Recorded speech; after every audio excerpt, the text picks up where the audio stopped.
18 படி மீது ஏறிடுவான். கதி என்று அவனை சரணடைவான். அறிமுகம் கண்டே மயங்கிடுவார்.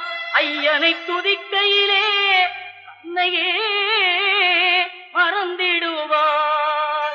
பள்ளிக்கட்டு சபரிமலைக்கு கல்லும் முள்ளும் காலுக்கு மெத்தை சுவாமியே ஐயப்போ சுவாமி சரணம் ஐயப்ப சரணம். பள்ளிக்கட்டு சபரிமலைக்கு கல்லும் முள்ளும் காலுக்கு மெத்தை சுவாமி